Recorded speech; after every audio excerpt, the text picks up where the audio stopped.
Day one, a lot of emotions, right? Excitement, nervousness. What else? Just being eager to get out there and show what you got. I was just scared out of my mind. I mean, I didn't know.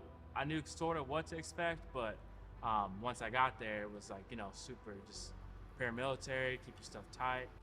I remember the first week the most, but I remember the first day, just meeting the instructors. That was for sure the biggest shell shock to us, is that it's kind of almost militaristic, and the fire department likes a militaristic style here.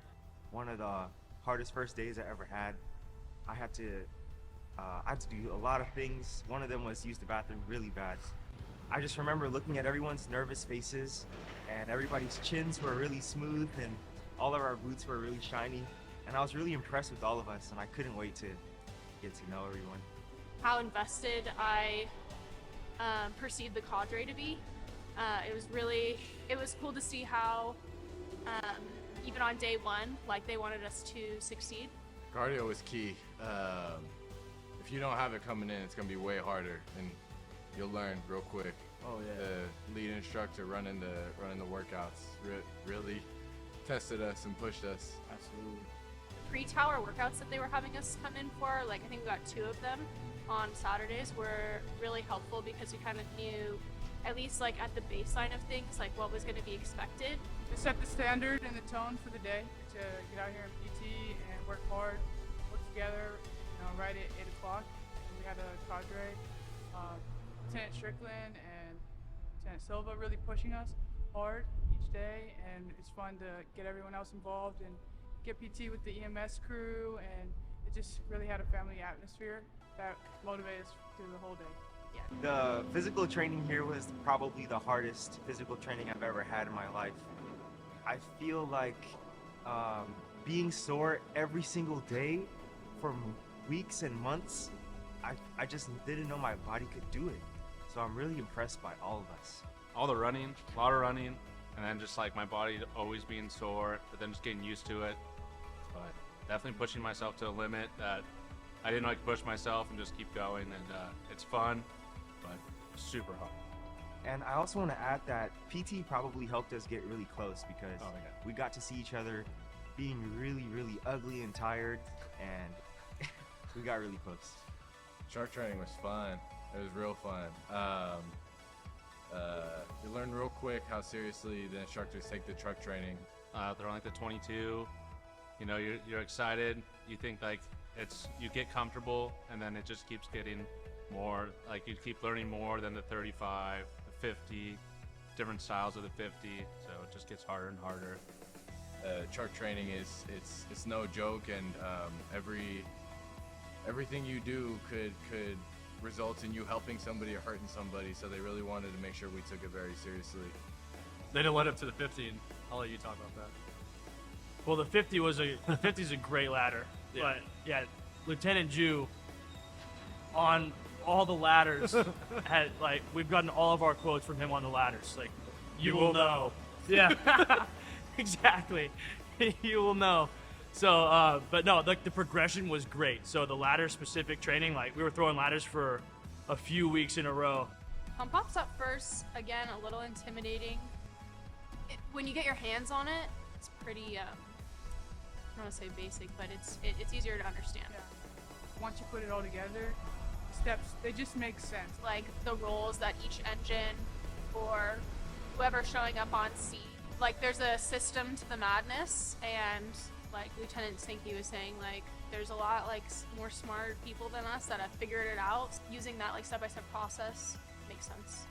It's just brilliant how first due engine supplies their water, and then they immediately receive water from the second due engine. And Giving them your water right away, hooking them to the hydrant, being able to control it, and understanding everything you know is pretty nice.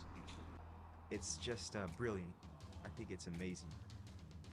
Firefighter survival was a lot of fun. We learned all the tips and tricks to get through the tiny spaces. During our confidence course, I had to take off my bottle either 3 or 4 times just to get through the course in general. And my Viber alert was going off for quite some time because I was huffing and puffing by the end of that. I don't want to say anything religious, but it's a come to Jesus moment almost sometimes when you're blacked out in the mask and you start getting stuck. Maybe you're trying to get your bottle and you're trying to like get through like a little cut, and you get stuck, and you just have to like take a deep breath and realize that you're on air and you can't waste it. So you just gotta learn to calm down and then just keep going through the situation and really think about what the instructors taught you when you're in those difficult situations. I personally did not like that. I didn't know that I was claustrophobic until I had to crawl through this little triangle. As soon as my helmet got stuck in that triangle, I immediately wanted to back out and just take everything off. But my instructor said I should just calm down and then take off my Scott instead, push through first. I would have never thought of that, so I'm glad that I got the training on that, because I had no idea I was claustrophobic. Like, man, I wish we could do this every day. But then you have to remember day one.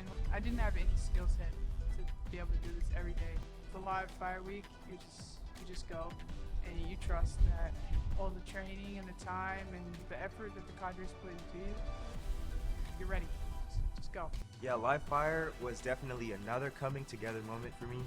I just remember pulling hose down a long hallway. It's completely black. The only way to know where you're going is to truly stay low. I used that, and as soon as I got in the fire room, I remember they said, don't put out the fire yet because the steam is going to probably burn us. So I just remember them cutting a hole in the roof, and then when I felt the roof kind of fall on my shoulder, that's when I pulled the hose and the steam flew out of the building, and I realized that it's a team effort to put out a fire. Finally be in that room with fire, look around, look over, and you know you're actually doing it. Wait for the hole to get cut above you. Just a really good feeling. It was like how well we worked as a team and just a group. Getting in there and going to a room that we've been practicing on quite a while, right? And then all the smoke, and then putting in smoke and fire. I still feel like I was a little confused inside the room. This is disoriented on a room that we've been practicing on. Like, right? we know the layout, but you get spun around. Like you turn around for a second and you come back and it's like, hey, where am I? Where am I? Who's you don't know who's who sometimes, right? So yeah, live fire week was fun, and actually putting all those skills that we've been learning together and seeing where we are. Also feel really grateful for the cadre for putting that on. It was like a very eventful week long of them, you know, working their tails off. So that was really appreciated by the class. Driving the truck's pretty fun. Yeah. Probably the most fun, I think, because the moving parts. Right. It's like a dance between you and your partner in the back. For sure, yeah. Big on communication. Getting those, you know, which direction you're going is important. Knowing your pivot points, and it's not like a small little car that, like, it's not like a go-kart where everything you do immediately has a positive reaction. Like, you have to plan ahead when you're driving these larger vehicles, for sure. And yeah, I can't imagine what it's gonna be like getting a bigger like apparatus out there in the city, you know. And I think for the most part, a lot of people who actually drive in the city are, you know, Uber drivers, Lyft drivers, not really paying attention. So you gotta really be mindful and drive with due regard lights and be on your A game out there with those apparatuses. They're big and those streets are narrow. So it was a fun week. Excited to get out there and, you know, respond to calls for sure and use that siren. But yeah, they're big. I thoroughly enjoy driving. I felt like I was skipping people so I could get extra reps. Like, they say who's next and no one's jumping up. I'm like, I need to get every touch I can get. So seriously. No, I mean, it's been a lot of fun. We've grown closer together ever since day one. I know that the cadre definitely harped on that the best and, you know, most efficient way to get to this academy is to kind of glue together and become one really early on. Coming together really helped everyone, you know, succeed throughout the academy, and especially through testing. Like, testing was the important part. And just being able to, you know, share knowledge with each other. Like, we created all these group chats and things like that. So always staying connected was really helpful. Once we unfortunately lost like a couple recruits is when we really started to realize, like, hey, this isn't a game, like, we can not be here anymore. And so we really like came together, and especially for testing, I'd say after that first week of testing is really when we started to hit our stride. And then from there, it's just we've all become closer and closer with each other. I'd say especially when we went to Folsom, a couple of people had to like move in. Like, we had a Owen and I had a recruit come in with us and live with us. So there's 3 of us in technically a 1-bedroom apartment. So we got really close that way. But overall, I'd say after we hit our stride, it was just smooth sailing in terms of our camaraderie for sure. Cadre, oh man, tough love, you know? I mean, they want us to succeed and they want us to be good firefighters. They definitely take it seriously. I don't feel like any of them were phoning it in at all. Like No. like whatever they were assigned to teach us, like they wanted to make sure we knew it 100%. They took a lot of pride in it, and yeah, just what you said, like they want us to treat the city as if it's our family, and it definitely came across. I could go to anyone on this cadre and ask for help. It makes a big difference, and I feel like once we get out in the field, they're going to be people I can always come back to. Captain always takes care of us. There's never a dull moment with Captain, and she lets us know she's got it all handled. Yeah, I think the cadre should have their reality TV show. They just call it the cadre. Wish we had like a separate part of like practicing like cooking, because I'm kind of nervous about that too. You ain't been practicing? I've been practicing a little bit, you know. You got to balance out everything, reading, cooking, and all this stuff, you know, working out. Trying to prepare for the future, for the rest of our careers. Also excited to be at graduation and see all of our families again and spending time, especially coming up to the holidays right now. So I've already changed, like my life has already changed just here in the academy. So I can't imagine how much my life will continue to change once I get into the real firefighting in the field. One team, one fight, one sound, one life, first in, last out, all out, all in, what they do, what they do, what they do.